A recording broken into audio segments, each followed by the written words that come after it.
Hello everyone, this is Rupa here and welcome to my channel. दोस्तों, आज हम बात करने वाले हैं चींटियों के बारे में। इनके बारे में हर एक पॉइंट हम लोग क्लियर करेंगे।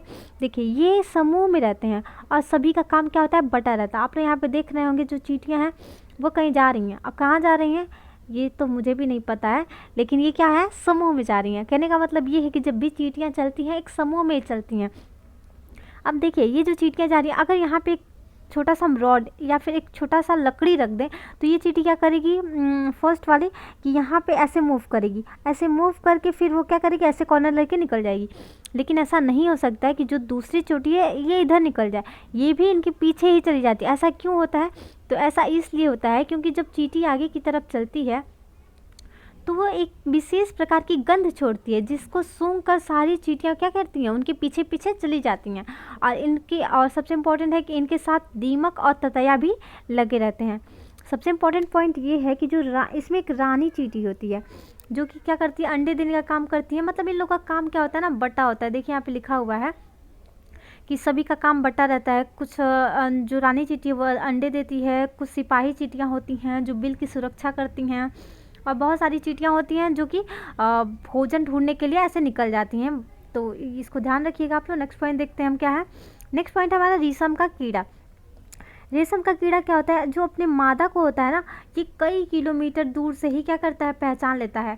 बहुत सारे दूर पे उसकी मादा रहेगी तभी वो पहचान लेगा कि हाँ वहीं पे मेरी मादा है।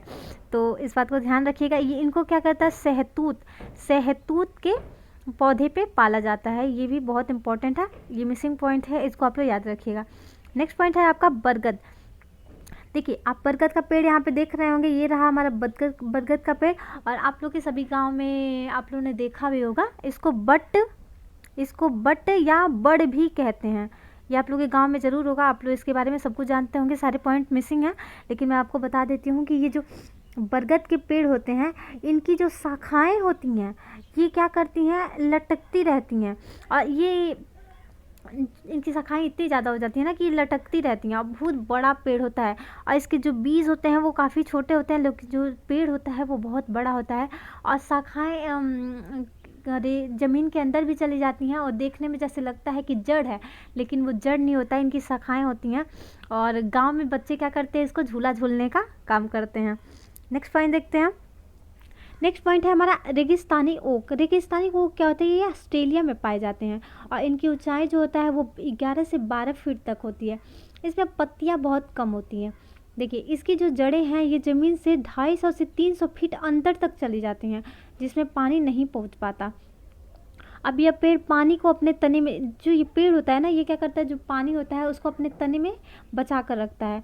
और जब किसी इलाके में पानी की कमी पड़ जाती है तो जो वहाँ के लोग हैं वो पाइप डालकर उसका पानी निकाल लेते हैं। देखिए क्या होता है ना कि रेगिस्तानी कोक में जैसे ऐसे बहुत सारे लोग हैं, अगर किसी क्षेत्र में पानी की कमी हो जाती है या पानी नहीं मिल पाता है तो यहाँ के लोग क्या करते हैं कि उस पेड़ के तने में क्या करेंगे, थोड़ा सा होल करेंगे और उसमें पाइप लगा के ऐसे पानी निकालेंगे तो वो पानी चला जाता है, जिससे उनकी प्यास बुझ जाती है।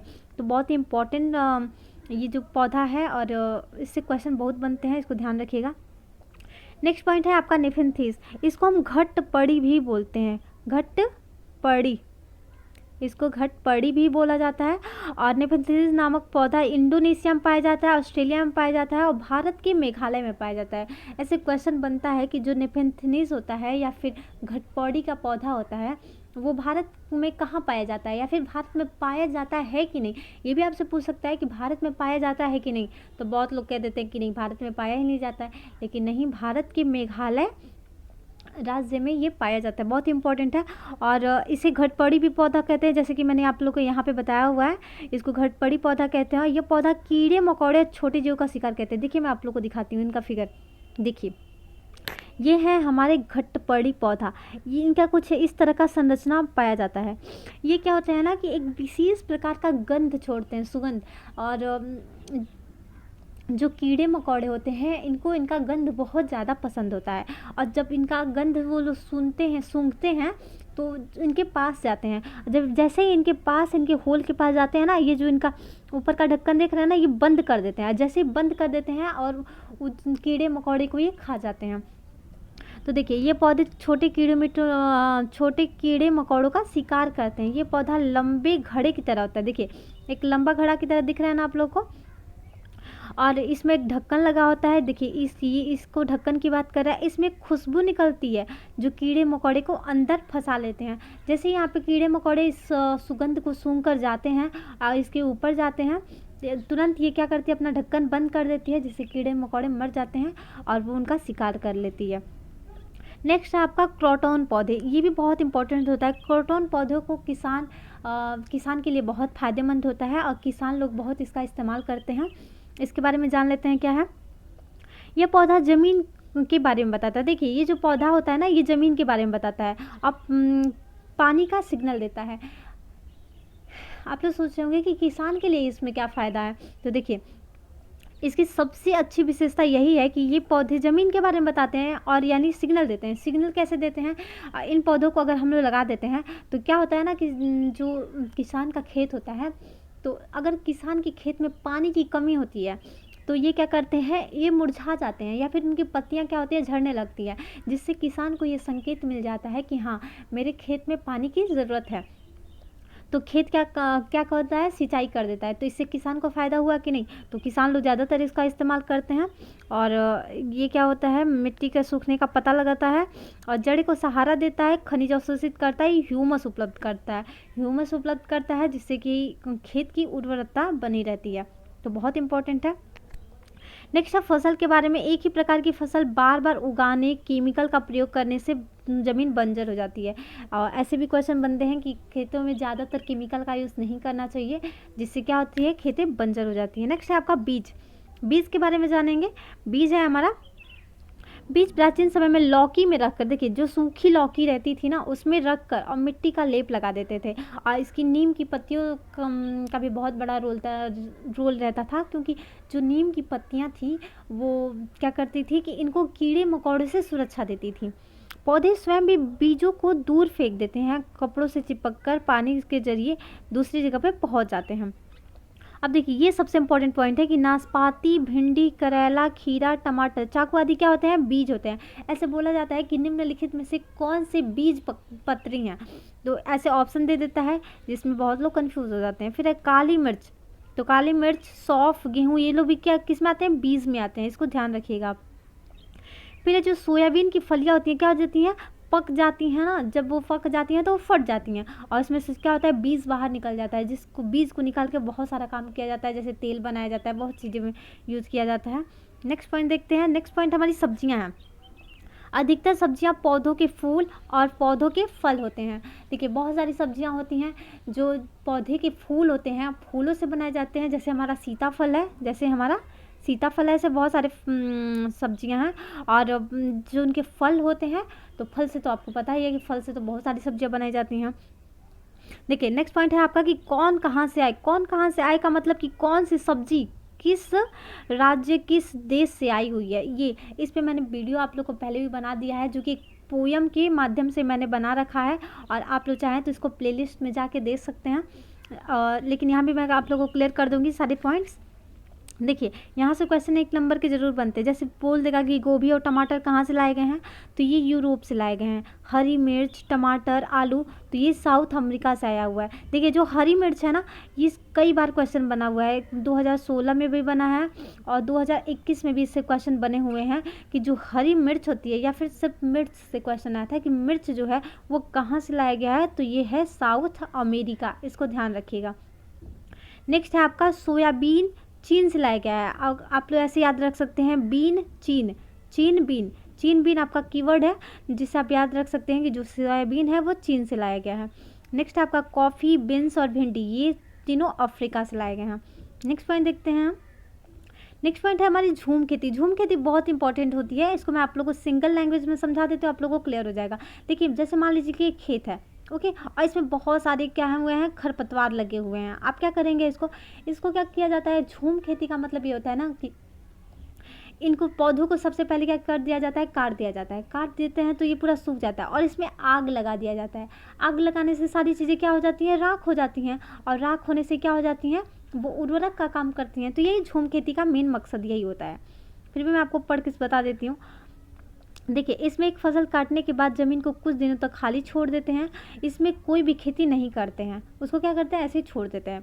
खाली पेड़ों ज़मीन में भी घास फूस जंगल उग जाते हैं। इसे उजाड़ते नहीं हैं, उसे गिरा कर जला देते हैं। क्या करते हैं, उसको काट के गिरा देंगे और फिर उसको जला देंगे। ज़मीन राख से खाद, जब वो राख जो निकलती है जलाने के बाद, वो क्या करती है, खाद उर्वरक का काम करती है। खेती करते समय ज़मीन को नहीं लाया जाता है, मिट्टी को हिलाकर बीज छिड़क दिया जाता है। एक ही खेत में अलग अलग तरह के बीज की बुआई की जाती है। देखिए एक ही मिट्टी में अगर आप बदल बदल के किसी चीज़ को बुआई कर रहे हैं तो उससे उसकी उर्वरकता शक्ति बढ़ती है। एक ही चीज़ बार बार नहीं खेतों में बोना चाहिए। फिर फसल के समय जो घास पौधे जन्म लेते हैं उसे उखाड़ते नहीं, गिरा कर क्या करते हैं, जला देते हैं, ताकि ज़मीन क्या हो जाती है, उपजाऊ बन जाती है। नेक्स्ट पॉइंट देखते हैं।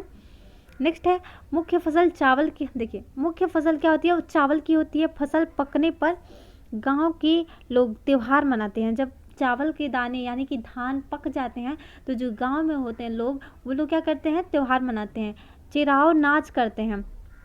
इस नाच में ज़मीन पर बांस की डंडी और बहुत सारी चीज़ें इसमें की जाती हैं और बहुत इंपॉर्टेंट नहीं है, इसको मैं बाद में आप लोग को बताती हूँ। और नेक्स्ट देखते हैं हम। देखिए ये सबसे इम्पॉर्टेंट है कि जो झूम खेती है ये मिज़ोरम में की जाती है। ओके, और यहाँ पे एक पॉइंट और भी मैंने मिस कर दिया है। देखिए ये रहा चिराव नाच। ऐसे पूछा जाता है कि चिराव नाच किस राज्य में किया जाता है, तो जो चिराव नाच है ये मिज़ोरम में किया जाता है, इसको ध्यान रखिएगा।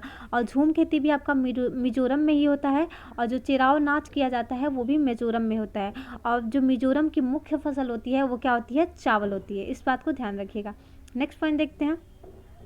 नेक्स्ट पॉइंट है कि मिज़ोरम में 3/4 लोग जंगल में रहते हैं। जो मिज़ोरम होता है ना उसमें 3 चौथाई लोग क्या होते हैं, जंगल में रहते हैं। और यहाँ मीजो भाषा बोली जाती है। इसको याद रखने की आपको ज़रूरत ही नहीं है, क्योंकि मिज़ोरम के लोग कौन सी भाषा बोलते हैं, मिज़ो भाषा। इसमें तो कोई भी दिक्कत नहीं है, आपको ऑप्शन में आएगा तुरंत आप टिक कर देंगे। मिज़ोरम में बांस के बर्तन बनाए जाते हैं। मिज़ोरम में क्या होते हैं, बांस के बर्तन बनाए जाते हैं, जैसे डलिया वगैरह हो गया ना, तो वो बांस के बर्तन होते हैं। नॉर्मली इधर यूपी में भी बहुत सारी चीज़ें होती हैं, जैसे छठ पूजा होता है, तो छठ पूजा में क्या होता है, बांस की डलिया का प्रयोग किया जाता है। आप लोगों ने देखा होगा, आपके घर पे भी होता होगा। नेक्स्ट देखते हैं कुड़ुक भाषा। देखिए ये बहुत इंपॉर्टेंट है, इससे बहुत क्वेश्चन बने हैं कि कुड़ुक भाषा जंगल को तुरांग कहते हैं। कुड़ुक भाषा में जंगल को क्या कहते हैं, तुरांग कहते हैं। ऐसे भी पूछ सकता है कि जो कुड़ुक भाषा तुरांग है, तो तुरांग का मतलब क्या है, या फिर तुरांग का अर्थ क्या है। तो तुरांग का अर्थ क्या होता है, जंगल होता है। ओके, ये कहाँ की लैंग्वेज है, ये भी क्वेश्चन आया हुआ है आपका। तो कहाँ की लैंग्वेज है, तो ये झारखंड की लैंग्वेज है। कुड़ुक कहाँ की लैंग्वेज है, तो झारखंड की लैंग्वेज है। नेक्स्ट पॉइंट है आपका कि भारत के उत्तर पूर्व क्षेत्रों में स्थानीय खेती की जाती है। कौन सी खेती की जाती है, स्थानीय खेती का रिवाज होता है। नेक्स्ट पॉइंट आपका कि भारत जो पौधे बिना अपने आप उग जाते हैं उन्हें खरपतवार कहते हैं। देखिए जब भी हम किसी भी चीज़ की बुआई करते हैं, और जैसे मान लीजिए कि हम गेहूं की बुआई कर रहे हैं, किस चीज़ की बुआई कर रहे हैं, गेहूं की बुआई कर रहे हैं। अब गेहूं के अलावा खेतों में जो भी जिस भी प्रकार के पौधे उग जाते हैं गेहूं के अलावा, उन्हीं को हम क्या बोलते हैं, खरपतवार बोलते हैं। ओके, उसको हम क्या बोलते हैं, खरपतवार बोलते हैं। बच्चों की पंचायत बीमा संघ होलगुंडी गांव में है। जो देखिए ये भी बहुत इंपॉर्टेंट है कि जो होलगुंडी गांव है ये कहाँ है, तो ये कर्नाटक में है। कर्नाटक की भाषा क्या है, तो कन्नड़ है। ये भी आपको याद रखने की कोई ज़रूरत नहीं है, कर्नाटक की भाषा कन्नड़। ये भी बहुत सिंपल है, एक दूसरे से रिलेटेड है। नेक्स्ट हम बात करेंगे केचुआ, जो कि बहुत इंपॉर्टेंट है, इससे क्वेश्चन न बने ऐसा हो ही नहीं सकता। केचुआ ज़मीन में छेद और मिट्टी को मुलायम कर देते हैं, इसीलिए जो केचुआ होता है इसको किसान का मित्र कहा जाता है। ओके, और ज़मीन में इस क्षेत्र को हवा और पानी मिल जाता है। जब वो बहुत ज़्यादा छिद्र कर देते हैं, क्योंकि वो अप डाउन करते रहते हैं, तो इससे इनकी जो खेत होते हैं ये उपजाऊ होते हैं।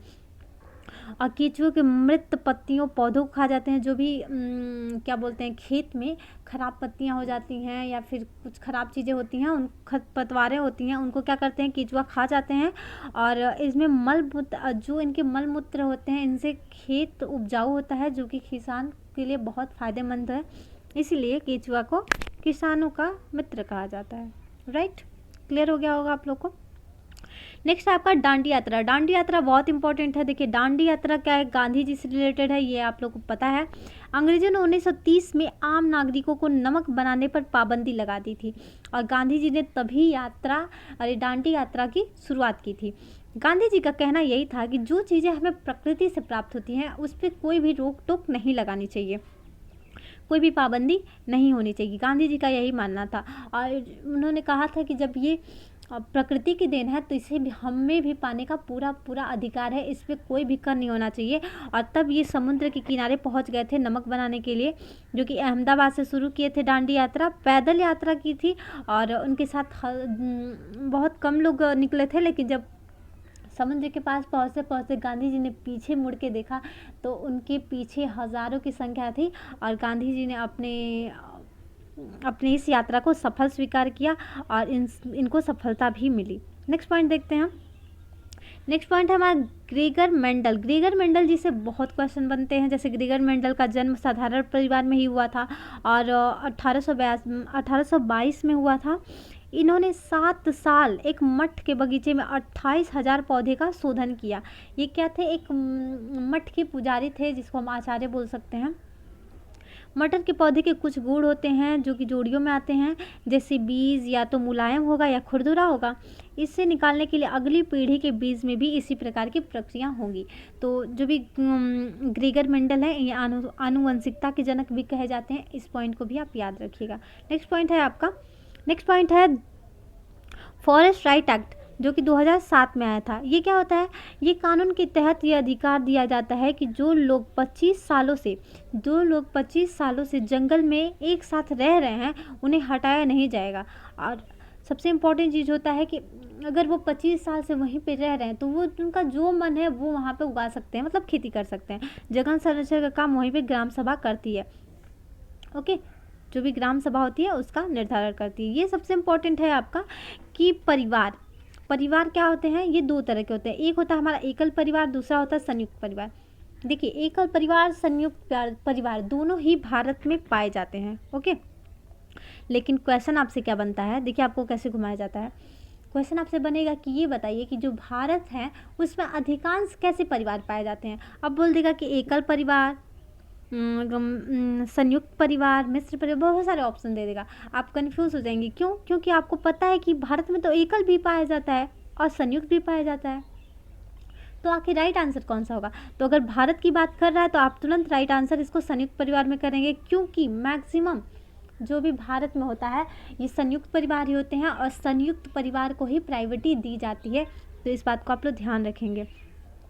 फिर भी देख लेते हैं। देखिए एकल परिवार में क्या होता है, एकल परिवार में एक माता पिता होते हैं और उनके 2 बच्चे होते हैं। 2 से अधिक भी बच्चे हो सकते हैं, एक भी बच्चे हो सकते हैं, लेकिन एकल परिवार का मतलब सिर्फ यही है कि माता पिता रहेंगे और उनके बच्चे रहेंगे। इसको हम एकल परिवार कहते हैं। वहीं पे संयुक्त परिवार क्या होता है, संयुक्त परिवार में दादा दादी, चाचा चाची, मामा मामी, मतलब बहुत लोग रहते हैं। जैसे देखिए ये रहेंगे हमारे दादा दादी, फिर जो इनके बच्चे हुए वो रहेंगे, फिर उनके जो बच्चे हुए वो रहेंगे। मतलब इसमें शादीशुदा कई जोड़े रहते हैं। इस बात को आप लोग ध्यान रखिएगा। ये रहा एकल और संयुक्त परिवार। नेक्स्ट पॉइंट देखते हैं। नेक्स्ट पॉइंट बहुत इंपॉर्टेंट है कल्लम मल्लेश्वरी जी से, और ये क्वेश्चन बहुत बनते हैं।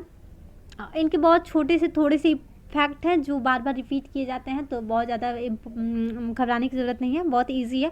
देखिए ये जो है ना एक भार उत्तोलक है।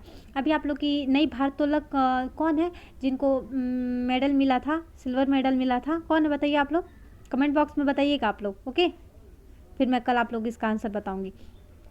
ये जो है 130 kg का भार उठा सकती हैं और इन्होंने भारत के बाहर 29 मेडल जीता हुआ है। अगर ऐसे क्वेश्चन बन रहा है, देखिए क्वेश्चन क्या बनता है, कल्लम मल्लेश्वरी जी के बारे में कौन सा कथन असत्य है या कौन सा सत्य नहीं है, ऐसे ही बोल देगा। ओके, और ये सारे ऑप्शन आपको दे देगा, एक नेगेटिव भी दे देगा।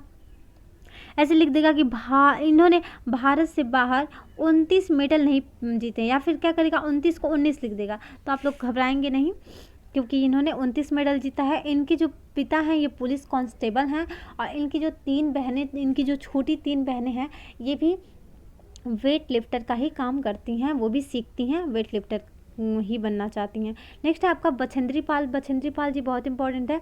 ये भारत की पहली और विश्व की 5वीं महिला हैं जो माउंट एवरेस्ट पे चढ़ी हैं। इन्होंने 12 वर्ष की उम्र में 400 मीटर की ऊंचाई पे चढ़ा हुआ है। ये उत्तराखंड की गढ़वाल एरिया में नाकुरी गांव में बड़ी हुई और नेहरू इंस्टीट्यूट ऑफ माउंटेनियरिंग में अपना क्या किए हैं, ट्रेनिंग की है। एक बात और मैं आपको बता दूं, शायद ऊपर नहीं बताई हूँ मैं, कि ये जो कल्लम मल्लेश्वरी जी हैं वो आंध्र प्रदेश की हैं। ये क्या है, आंध्र प्रदेश की हैं। इस पॉइंट को आप लोग ध्यान रखिएगा। ओके, नेक्स्ट पॉइंट चलते हैं। नेक्स्ट पॉइंट है हमारा कि इनके जो गाइडर हैं वो ब्रिगेडियर जॉन सिंह थे और 1984 में माउंट एवरेस्ट में जाने के लिए टीम मेंबर ये बनी थी।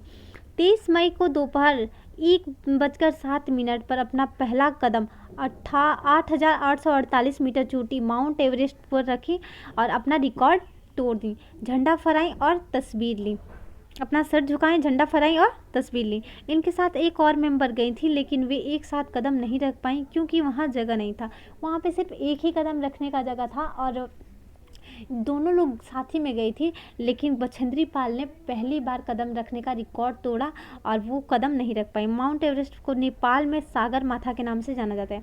ये भी क्वेश्चन इंपॉर्टेंट है कि नेपाल में माउंट एवरेस्ट को क्या कहा जाता है, तो सागर माथा के नाम से जाना जाता है।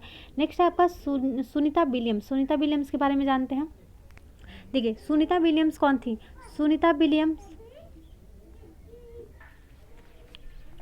देखिए जो सुनीता विलियम्स है ये 6 महीने से ज़्यादा अंतरिक्ष में समय बिताने वाली पहली महिला हैं। ये जो सुनीता विलियम्स है वो जब अंतरिक्ष गई थी तो 6 महीने से भी ज़्यादा ये रही थी और वहाँ पे जो भी उनका एक्सपीरियंस था उन्होंने शेयर किया हुआ है। तो इनके एक्सपीरियंस को हम लोग जानेंगे। देखिए, स्पेस में एक जगह बैठ नहीं पाते थे।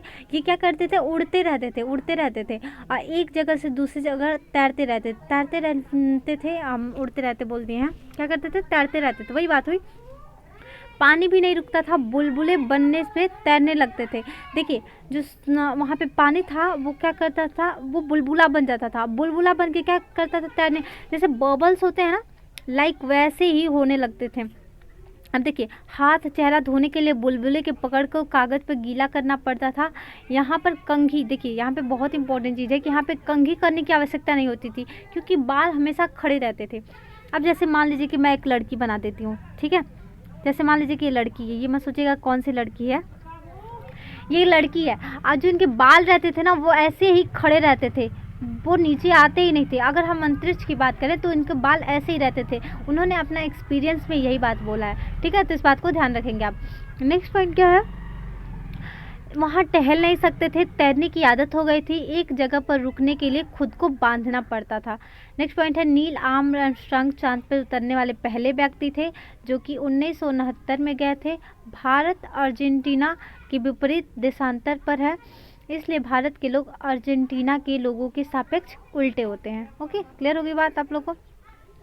नेक्स्ट चीज़ है हमारी अलबिरूनी, बहुत इंपॉर्टेंट है, इनको हम अलबरूनी भी बोलते हैं और इससे क्वेश्चन बहुत बनता है। ये कजाकिस्तान से आए हुए हैं, उज्बेकिस्तान से आए हुए हैं। हज़ारों साल पहले एक यात्री भारत आए जिनका नाम अलबरूनी था और ये उज्बेकिस्तान, देखिए यहाँ पे दिया हुआ है, उज्बेकिस्तान से आए थे।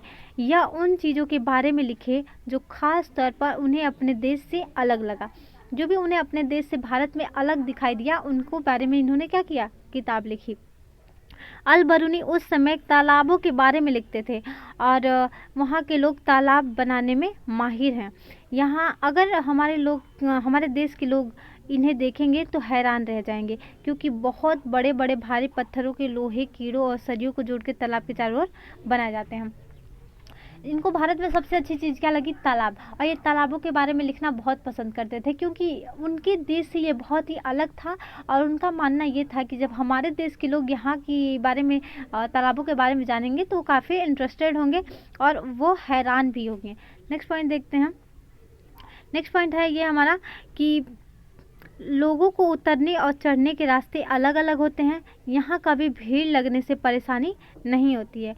इतिहास पढ़ने वाले लोगों को अलबरूनी की किताबें उस ज़माने में बहुत कुछ बताता था।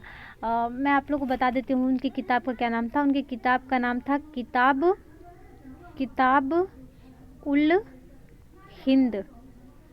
किताबुल हिंद ऐसे पूछ सकता है कि जो अलबर्नी थे उनकी बुक का नाम क्या था, किताबे उल हिंद था उनकी बुक का नाम, इसको ध्यान रखिएगा।